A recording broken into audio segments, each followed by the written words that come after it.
behind me, you'll notice we have a new motor.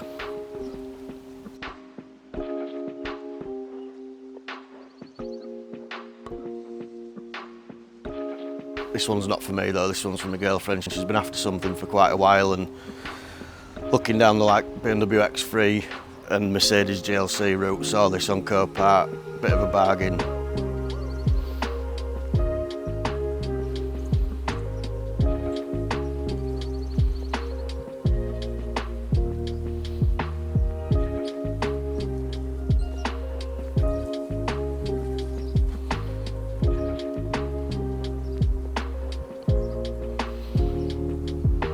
Mercedes GLC from Copart, and it's a Cat N, which is quite surprising really, because the crash bar is quite bent and the actuators have burst. Luckily the airbags themselves haven't gone off. It's not going to take long to fix, it just needs a load of parts ordering, so we're going to get on with that and then start cracking on with this car. Now, as you can see here, this car does start, run and drive absolutely fine, and believe it or not, both headlights work completely perfectly. It's quite an amazing feat really for this to be working, but one thing it does do is just drag a little bit. It seems like something's really catching the wheels when you try and move it, so this is something that does need looking at. Now, if you're not familiar with the different crash damage categories of cars you get, basically a Cat N is non-structural, and this just means cosmetic parts like bumpers, wings, things like that that can easily be replaced. Now, Cat S is structural damage. Normally, if you crash a car and bend the crash bar or any structural part of the chassis whatsoever, it falls into the category S, which this has definitely done, so I'm really surprised this got a category N non-structural label attached to it. It's a good thing for us obviously, but it just means there's going to be more parts than originally thought. Obviously when a car gets labelled as a category N, you expect to just repair cosmetic parts, but this has clearly got a bit more damage than that. So when you crash these modern cars, they have a system whereby if you hit somebody, a pedestrian, the back of the bonnet, it's like an explosive charge and it blows up. It bends the hinges but pushes the bonnet up, so you give it like almost a cushion. If someone comes over the front of the bonnet, it sort of gives them a little bit of cushion. So because they've gone off, luckily the airbags inside the car haven't gone off, but these have, so these need replacing because these are, once they're fired, they're done, they're gone. But they also bend the hinges themselves, so they're going to need replacing. We've got some of them from Mercedes, so they need painting. They should be fine, but one thing I'm going to do is disconnect all the battery, because it's very high risk down there if it's had a hit, if there's an airbag sensor that's damaged in any way, or sometimes they have like a pressurized tube that runs around the front, and if that gets nipped, that sets the airbags off. So I don't want to take any of that off until the battery's disconnected, just in case there's anything wrong with any of them sensors and it sets the airbags in the car off, because that'd just be an absolute disaster. So the battery's under here somewhere, so we're going to get that out first, or not out, but just disconnect it, leave it a good 30 seconds to a minute, make sure all the charge is gone from these systems and then it's safe to work on. So we know the battery's under here somewhere. It's probably just a case of a few clips. There's two little turny clips there.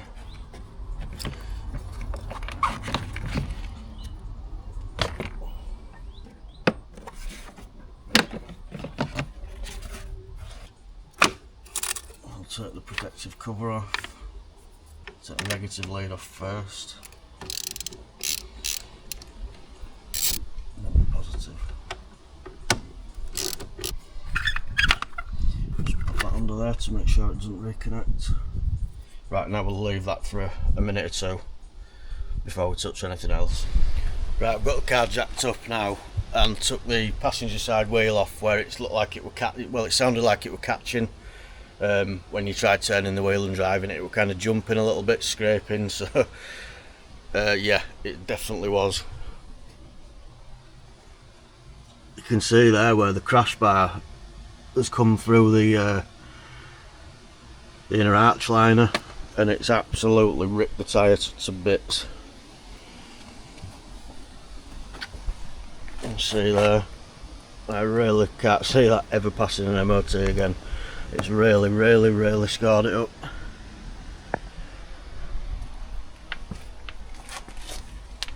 But at least now we know what that noise was, because like I say, when you drove it, it were kind of resisting a little bit and then letting go, like something were obviously catching. So that's what it is. But all this is getting replaced, so it's no problem. I mean, we know, didn't really want to have to buy a new tyre, but a tyre's a tyre, isn't it really? It's, if it needs it, it's just going to get it. But yeah, that is definitely not safe to drive on anymore, and that's the reason why.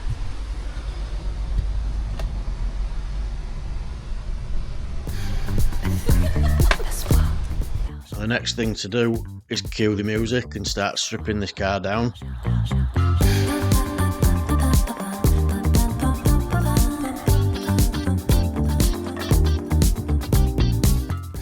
Basically, all I'm doing here is just anything that's broken, and there is a lot of broken bits, is just take it off, just strip every bolt.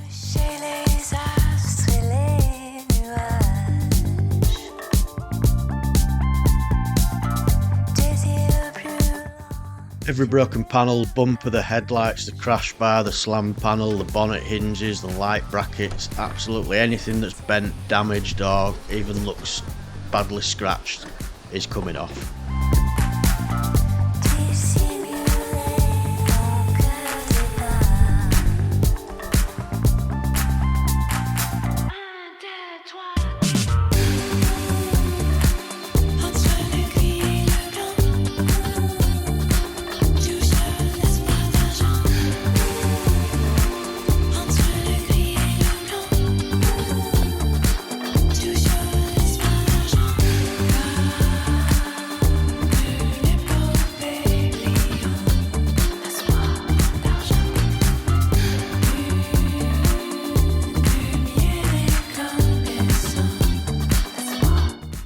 One thing that I did notice quite quickly is that a lot of these parts on the Mercedes are made out of very brittle plastic, and it just all completely shatters. There were pieces of plastic absolutely everywhere, literally even down to the housing for the bonnet catches smashed to pieces. There were an awful lot of parts to find part numbers for an order, but this is all part of the process.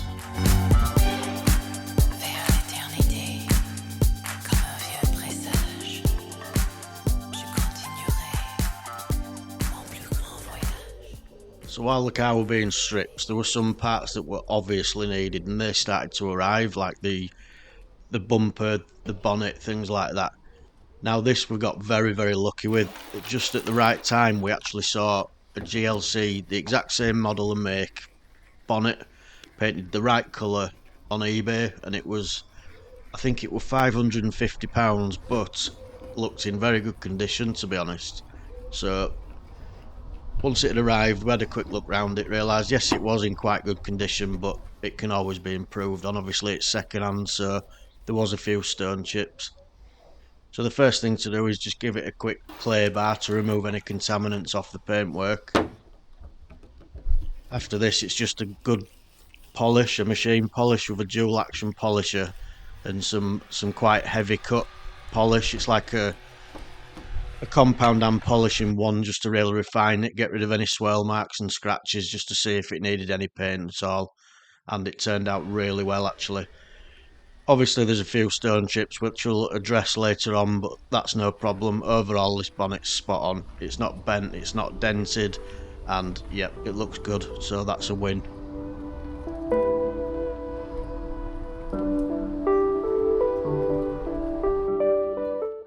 Because this wing on this Mercedes is actually dented just up near the headlight, we know we're going to have to take it off. Problem with these Mercedes is, to get the wing off, the two bolts that hold it on at the bottom is underneath the side step, so you have to remove this entire side step to be able to get the wing off at all. Now normally this would be quite annoying, but in this instance these side skirts probably aren't going back on. Just a little hint for later. Obviously we're going to modify this vehicle slightly, and that's going to be one of the modifications, so another reason to subscribe and come back and watch the next video. Followed by two bolts behind the door, one under the windscreen trim, three on the top of the bodywork, and then that's it, we're out, ready for paint.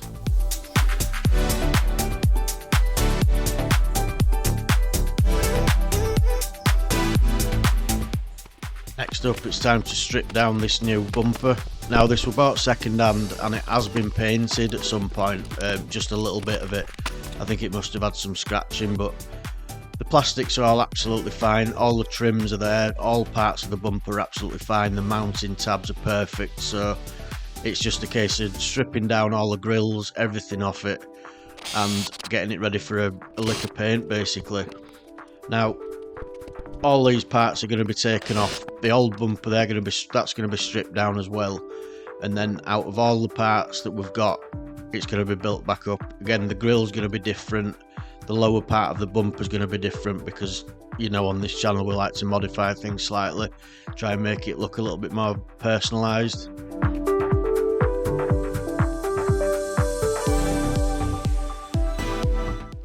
Now if you've not seen this channel before and know what we do, this is one of many cars that we're doing and have done, and one of the ones that's currently being done behind is the Porsche Cayman. Now if you want to see this, please consider hitting that subscribe button and coming back and having a look at all the other cars that have been rescued on this channel. This one, as I say, this one's from a girlfriend and this one's being kept for a while, but the other ones are worth a watch, so please hit that button.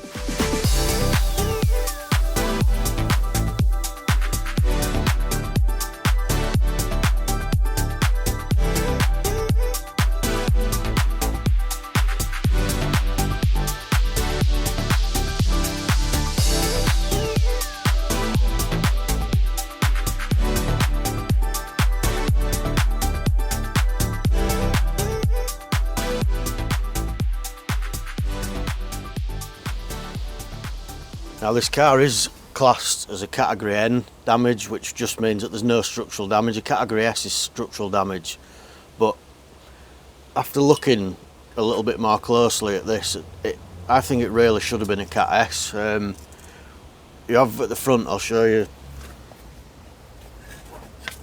these parts here, they're basically called crash cans and they slot into the chassis legs, and that's the first kind of thing to get damaged if it gets hit. Now that is really a structural part, and that's, you can see there, it's actually bent. I was looking at it and it didn't look in the middle of the, it didn't look central to the radiator compared to the other side.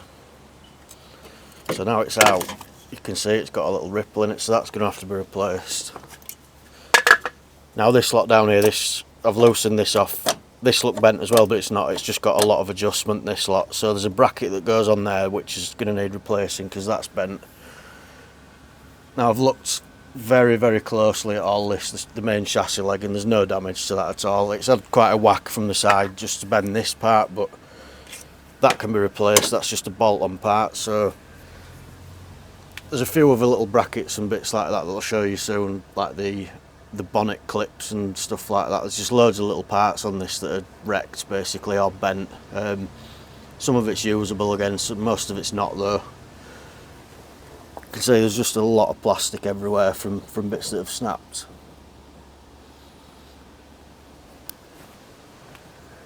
But the other chassis leg, or crash can, it's straight, but the bolt hole's ripped, so that's going to have to be replaced as well. Again,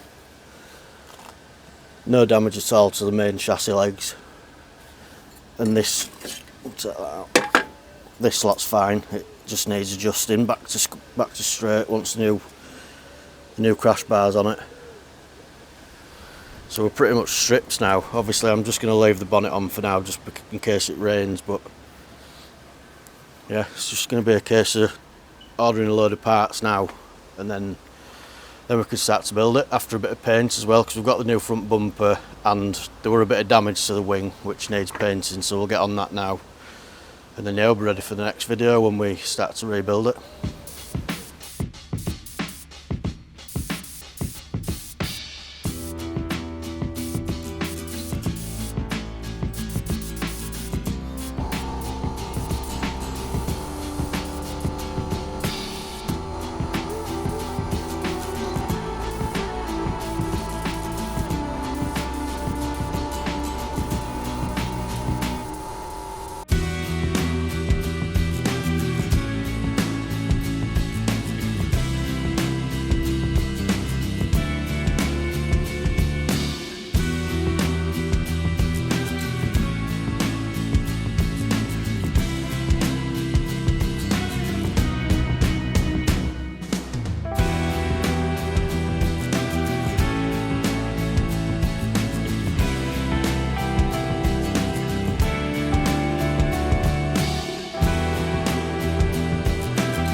So with a bit of luck, you've enjoyed me stripping this car down and figuring out what's wrong with it, what it needs, all that.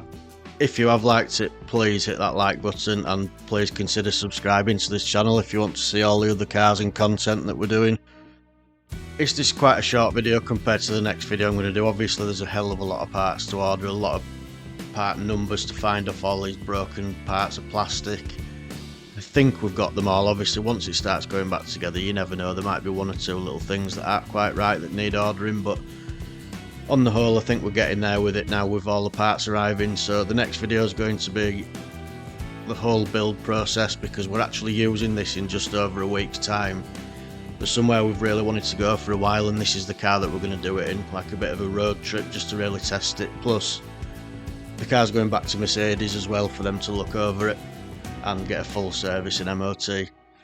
As always, I'll give you a little sneak peek of what's to come in the next video, and thanks for watching guys. I'll see you next time. Cheers.